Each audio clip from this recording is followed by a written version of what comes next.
Welcome to the Biz Community series on liquidity and the economics of advertising, made possible by ACA, Association for Communications and Advertising.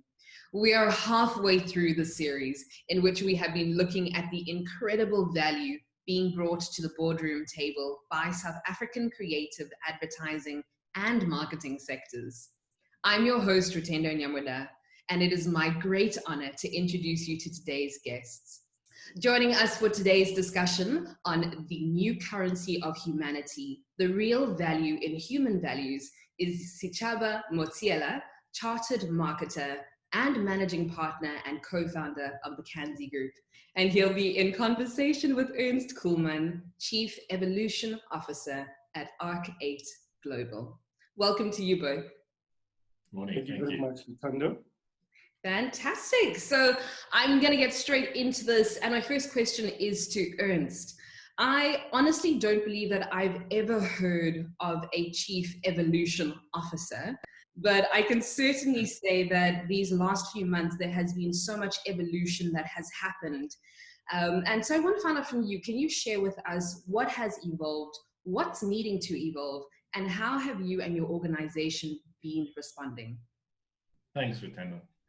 Well, I mean, I think it's moving away a little bit from the traditional, Chief Executive Officer or CEO, and ARC8 Global being an evolution firm, we just found it was the most apt way to kind of be the leader of this business and kind of like taking the future focused thinking forward.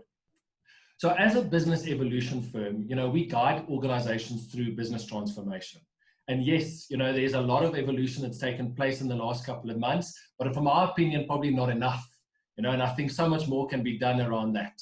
But our Analytica division, interestingly enough, did quite a bit of trend reports and some research in the last couple of months. And there's definitely a couple of themes that have come about in these kind of the major shift within business currently.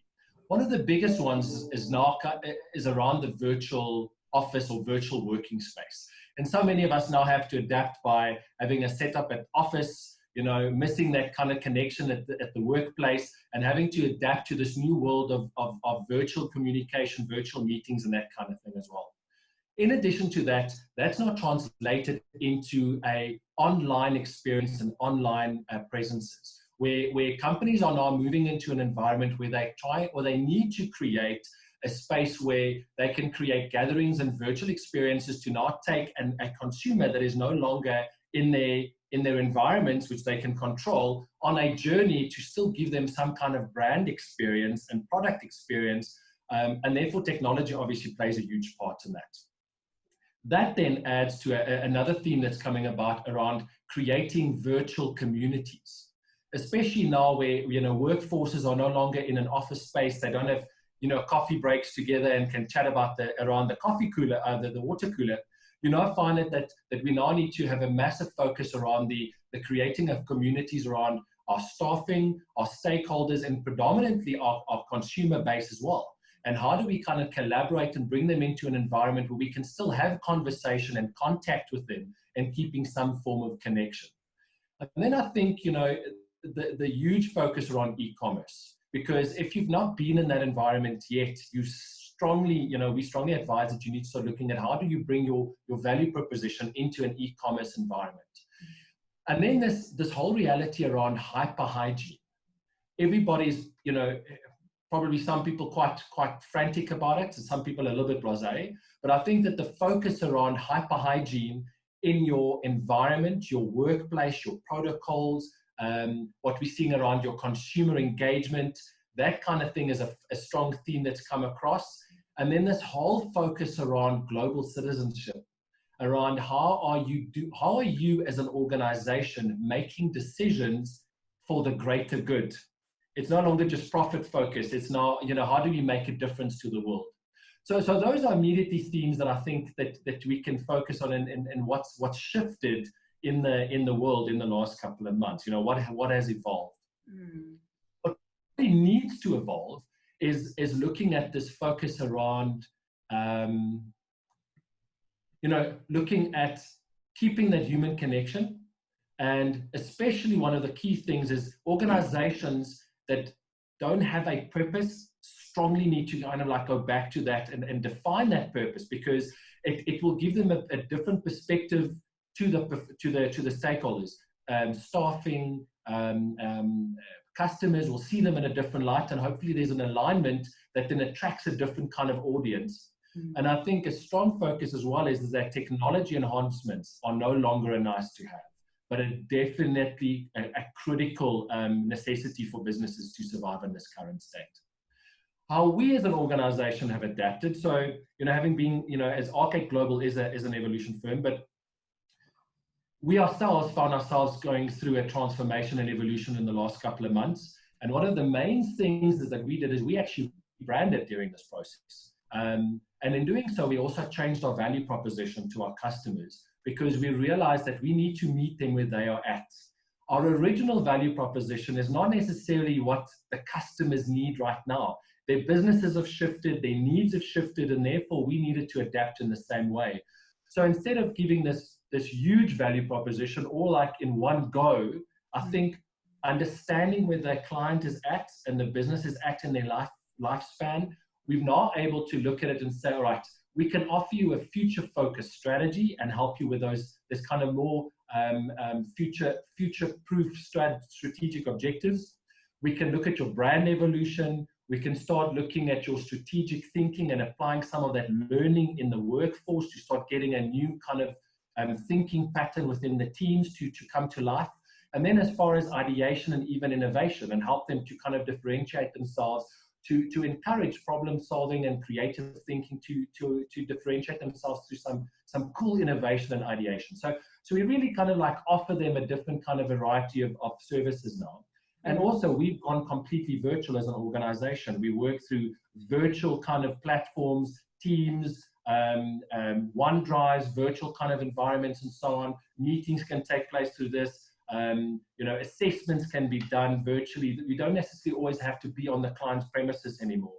And I think that's a huge differentiator going forward, because I think it allows to adapt to whatever needs are currently. Sure, thank you so much. Very insightful. What I'm picking up from what you're saying is there is a lot of adapting, and not just adapting in the future, it's how quickly can you adapt right now. Sechaba, you previously addressed re-looking at contracts and removing punitive measures. What did you mean by this, and why is it important that we are discussing this right now at this time? What are the punitive measures, and how will removing them be beneficial to outcomes? Yeah, I think, Rutendo, one of the things that became quite clear was that we remembered that we are human beings. We are not businesses. We are not entities that do not have a soul, entities that do not have a life. So just remembering that we are human beings, because as you rightly said, even going into the home environment, you are getting very intimate exposure to spaces that typically will have been far away from colleagues. And as a starting point is just to say the primary thing is to make sure that I connect in a way that I can still do business, but at the same time that I have to understand that I'm at my home.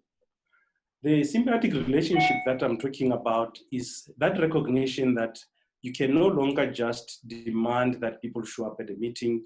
You can no longer just ask people to work 5 to 9. Is the ability to just understand that now that we all have flexibility, how do we work when our energies are the highest? For example, I'm most creative in the mornings, and that's when I'm really doing all my creative work. And as the day starts, I do all the administrative stuff that comes through. One has to also be careful there, as I said, because we are human beings, that because one is 24/7 available and connected, provided that ESCOM does not give you road sharing, just because people are now available 24/7, we shouldn't abuse that. And remembering, that's why I said at the beginning that we are human beings first, that we should still be able then to not be abusive in how we connect with people, but continue to make sure that we are civil about it. It also allows us, I guess, in this new relationship to redefine how we interact. As Ernst said earlier, Because, for example, the workspaces are now coming into our home. How do we get a setup that's still professional, but at the same time shows that, it's not sterile, but it's a little bit professional? And excuse my background today, that it contradicts what I've just said to you, that it's not sterile, but at the same time, it's professional enough for work to continue to happen. The type of timelines that we are working towards with our agency partners also need to be reasonable, that we do not overextend them. We do have interruptions from our children, for example. They are also online. So we have to share the technology, connectivity, to make sure that everybody gets their fair share. And we can't just not appreciate that particular space. Also, we have those responsibilities to manage at home at the same time. And then lastly, I guess for me, with this particular relationships that we have, is appreciating that people are so scattered, and the environment in which they find themselves could actually affect their mood.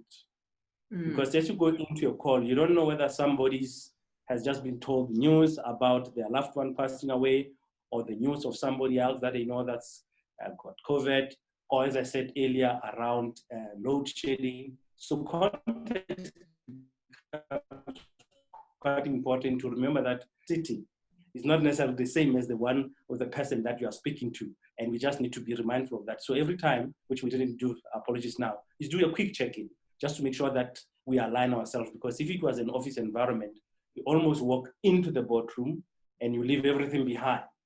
But working in this particular one, we just need to connect first as human beings, which we did before the call. Before then, we basically go through. So we're appreciating that we live in different contexts also becomes a big part. Thank you so much for that, Sechaba. I want to just ask you, and then Ernst, I'm going to ask you exactly the same question as well. Are these conversations you've had with employees, with staff, and with agencies? Because sometimes there is a disconnection between the management at the top, who assume that this is where everyone is, without it being articulated or expressed. Yes. Interestingly, the so-called people at the top are the ones that are having to quickly upskill themselves to deal with multiple technologies at the same time. Because in the past, it would have just been a simple report coming through, one meeting at a time, or you have your entire exco in front of you, and then you ask those penetrating questions. Now you have to learn how to work the technology. And the people that are actually used to multiple devices, multiple platforms, all working at the same time, are used to this environment. So it's the people at the top that are actually having to learn how to use the technologies and be effective. Secondly, it's also appreciating that you have to meet people where they are at, if they are employees. So they will tell you which of the platforms works for them. Now they are asking the company to say, now that you know which platform works for us, make sure that at the company perspective, you deploy that. Do not force us into a technology that's good for you as management, and that does not work for the majority of us. So for example, if it's a technology that consumes quite a lot of data versus one that is very, light on data, be mindful of that. The other one about connectivity is still appreciating that people's connectivity at different environments varies. So if you're gonna have a workshop that's gonna last 5 hours, you're gonna have issues of connectivity and you lose people. And people might now need to appreciate that they will need to be given data so that they can stay connected. The use of smartphones becomes quite critical at the same time to make sure that the connectivity happens. The communication that you spoke about, how do we make sure that we still observe the protocols of who sends what communication when, and how do we share that? Technology allows people to be in different rooms at the same time. So it is really making sure that one has that adaptability. So I look at companies now having to invest in upskilling everybody to use the technologies that are required. So that money that will have gone into milk and coffee and so on, it doesn't drop as a saving. It has to be invested in technologies that allow communication to continue to happen, because communication allows alignment. And when we align, then we still drive the same purpose. Definitely. And so you're finding the same thing in your spaces, the upskilling of the communication, or the softer skills rather, within organizations, within your organization? So what we found quite interesting is that I think the immediate adapting to this new environment was for many organizations quite difficult. And I think because they were very traditionally thinking, these leaders and organizations that measure performance based on the hours in the office, not the output of the individual. And now they had to seriously adapt the way that they start looking at the talent within their business and how they now measure performance and output and value. What's interesting though is what is the norm, what is almost the foundation to this is it's still business as usual. And I think currently, considering our economic climate, we need to be even more focused on business as usual. It might now be set in a new norm, in a new normal, but it's still business and focusing around that. So a couple of the things that I think people need to be aware of is making sure that they've got the right setup. Do they have the connectivity? Do they have the right technology? Are they logged in? Can they do what they need to do? Do they have right access and so on? And then I think another part to that, just on the setup, is also ergonomics. What you're finding is people are now no longer having a quick lunch, whatever else. They'll be parked in front of their laptop or computer 8 hours straight.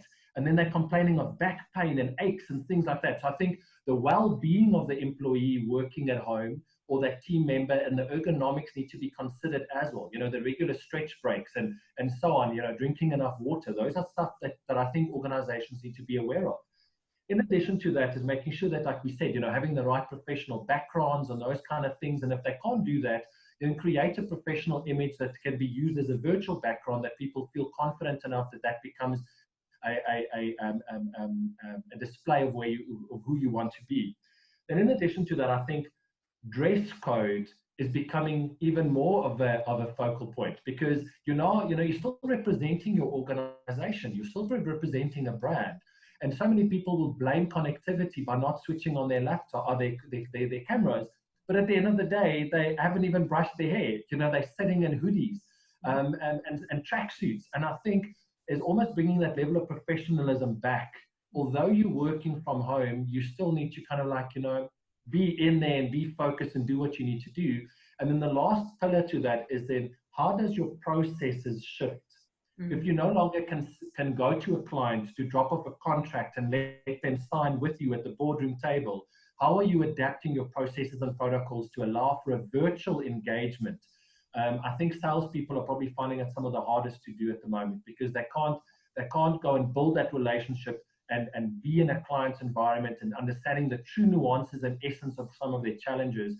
And then all of the kind of processes that go to that to land the deal is now all over the place. And I think it's one of the more critical components as well, is making sure that your processes allow for deal making, even when you're not in front of the client. And Ernst, can you chat to me a bit about the kind of consumer side? So you've spoken about, the engagement within organizations and among clients, but how has that adapting to consumers and consumers' needs, how has that changed for you? I think it's going to evolve even more so. I think there's been a huge shift at the moment where a lot of consumers are too nervous to engage. I think e-commerce in South Africa is not quite where the States and Europe is. So I think there's going to be an evolution around that for people to be confident to buy online.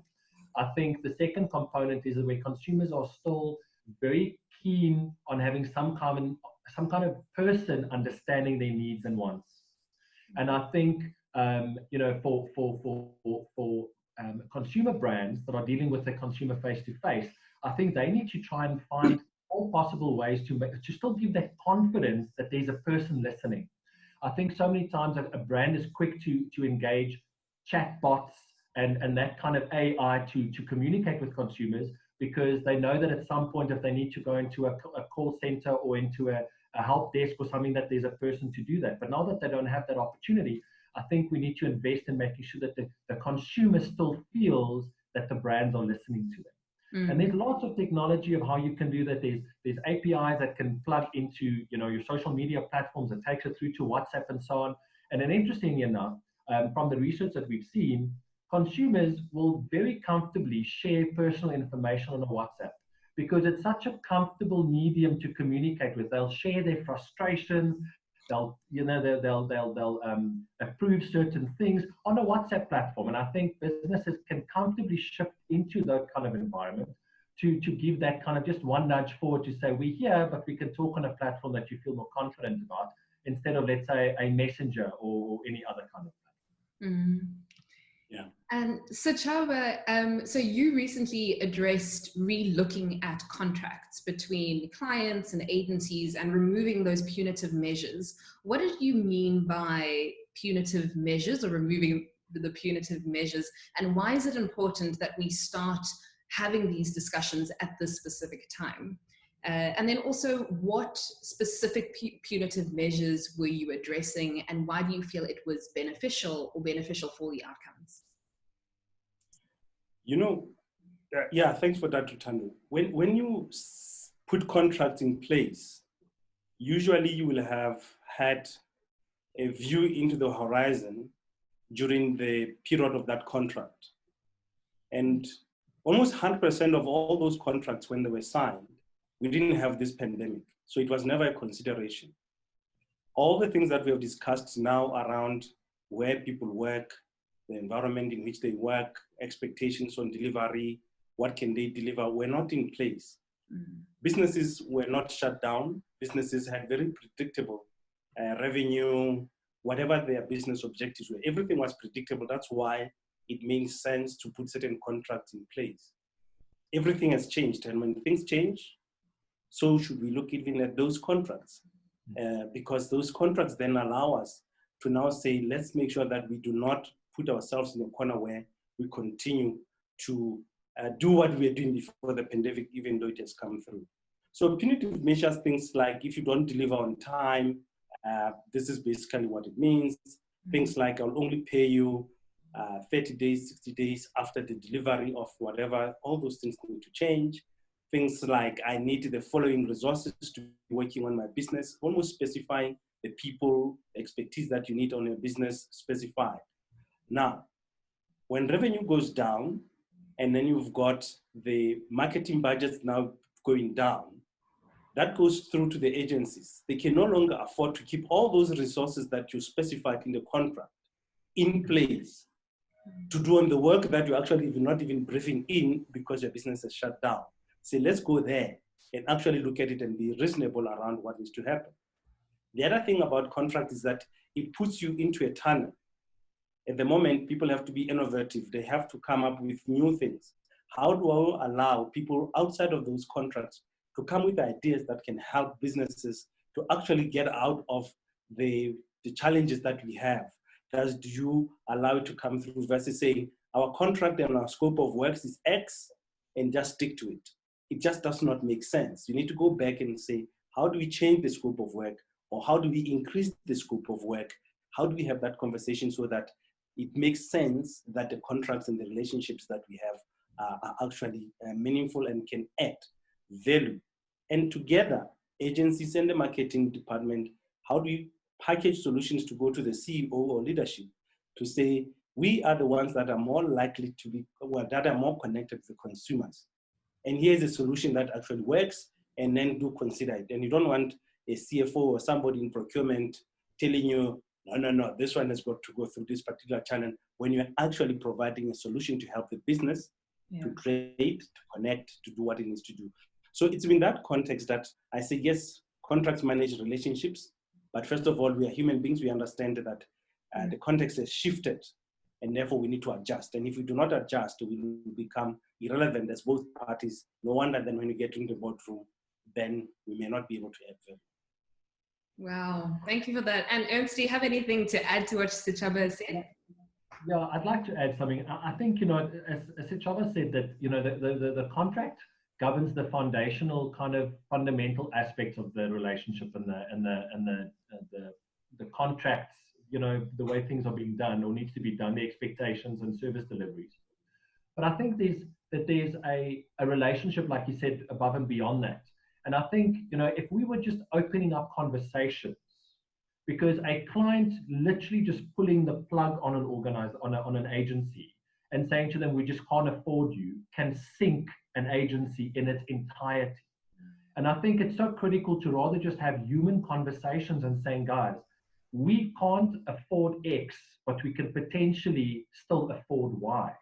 So what can we do to keep the relationship alive, the value proposition alive? Because the more successful you are, the more successful we are. And that's a kind of like a mutually beneficial relationship. And I think it's so critical for people to be able to get into that authentic conversation.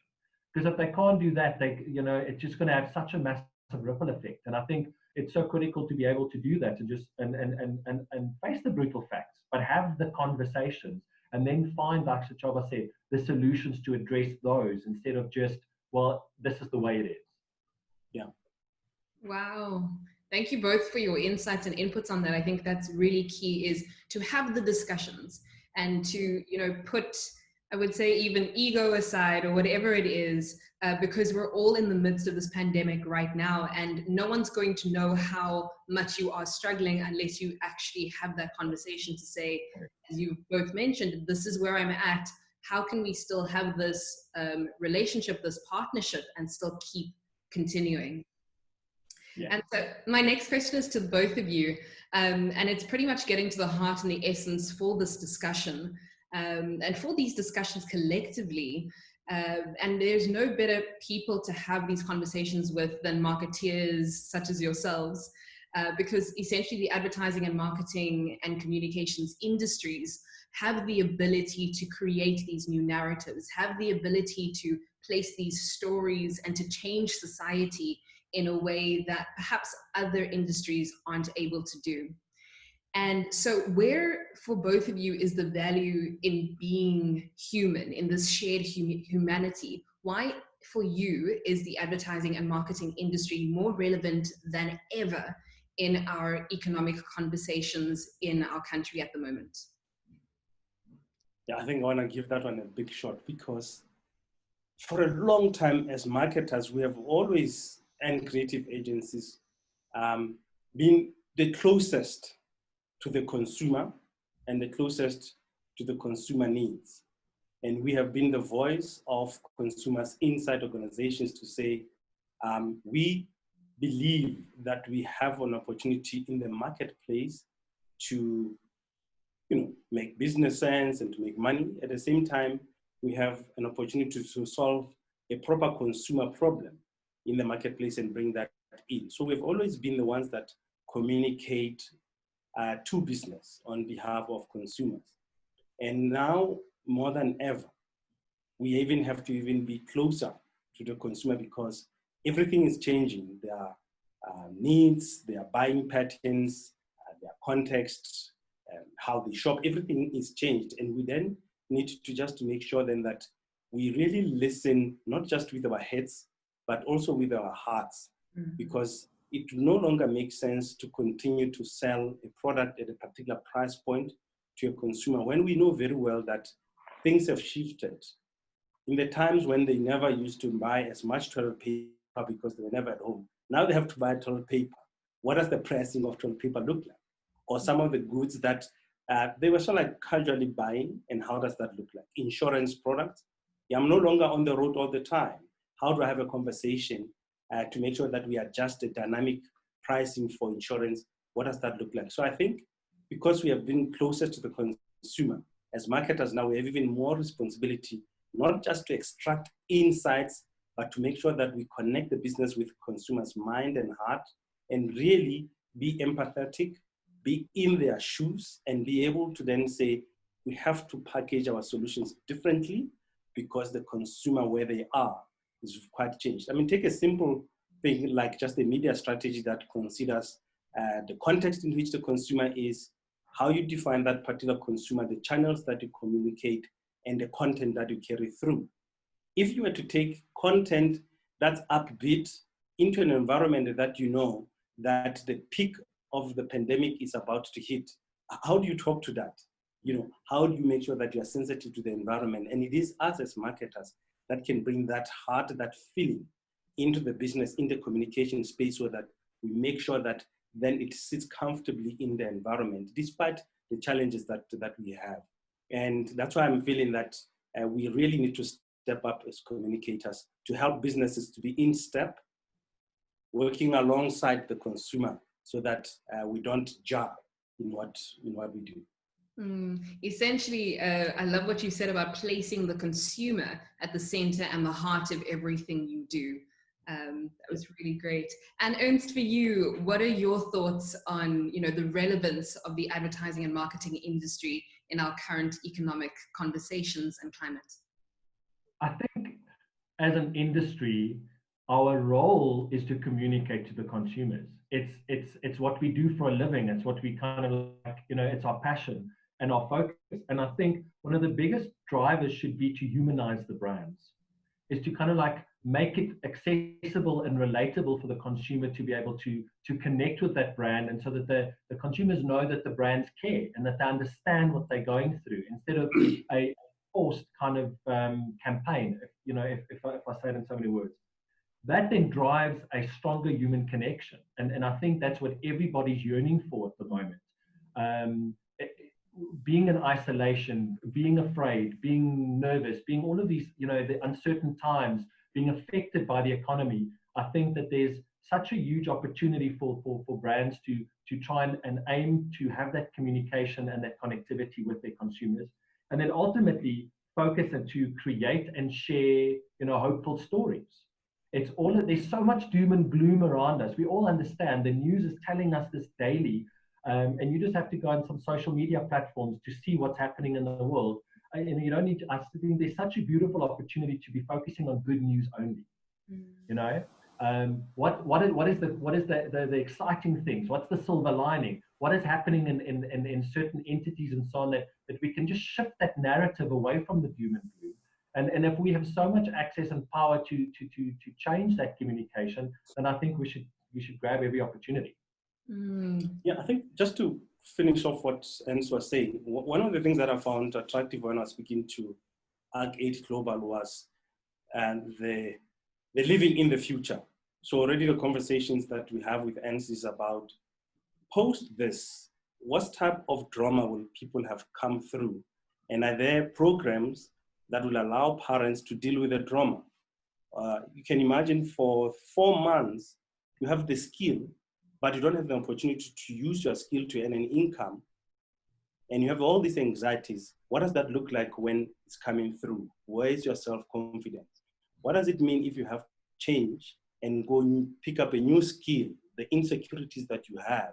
What does that look like? Are we already putting in place the type of solutions that will allow people to deal with that drama? And then after that, this hyper connectivity that we have all suddenly have had to go into, how do we adjust? And those are the softer human things that will make sure that how we interface with technology allows humans to still be humans, but appreciating that there could be all these trauma things. And when we have those discussions, it's putting those in place so that when we come out, when people say, oh, I'm traumatized, we say, relax, this is how. And then therefore allows people to get back to a new reality that have reset where they are, because the old reality has been reset. But that does not mean people are not going to be anxious about what that means like. And we're already talking about putting in place solutions like that for consumers and people in general in business. And it's certainly definitely key. Even among conversations I think that we've had on these conversations, and even conversations I think we're all having in our personal spaces, is what does life look like post-COVID? How do we adapt? How do we adjust? How do we evolve? Will businesses evolve the way, will they go back to the way that they used to do things pre-COVID and just say, it's done now, come back, business as usual? Or coming back to the core of what you're both speaking about, thinking about the human element within both the business side of things and also on the consumer side of things, which is very key. And so my final question also to both of you, and I'll start with Ernst. What opportunities does South Africa have on the world stage right now? In your opinion, what assets do we have, and how are we going to make the most of them? Right, so I think one of the most powerful kind of like gifts that we have as a nation is our resilience. And just by nature of our culture, our diversity and everything else that we have. I think in one of your previous discussions, it was mentioned that South Africa is probably one of the most creative nations in the world. And I think, you know, we fall back on humor. When things go bad, we've got jokes coming out, you know, State of the Nation addresses. There's all kinds of things, and the nation kind of adapts through creativity. And I think there's a beautiful opportunity within that by applying that creativity to the way that we do things. I also think because of our culture and our diversity, there's an authenticity about who we are as a nation. And I think, you know, coming back down to having a purpose and a sense of authenticity allows us to get back to basics. You know, I think there's such a huge focus at the moment for us to go and say, okay, how do we communicate? How do we create that connectivity and connection with the consumer base? But I also think, which is something that we could focus on, is looking at internally, and how do we also ignite our brands and our purpose within our workforces to turn them into our brand ambassadors and the people out there communicating the cool, good feeling stories about what's happening in the world, right? And I think there's such a beautiful opportunity in just being authentically South African in the way that we tackle communications and brand things. We are indeed an undoubtedly very resilient nation indeed.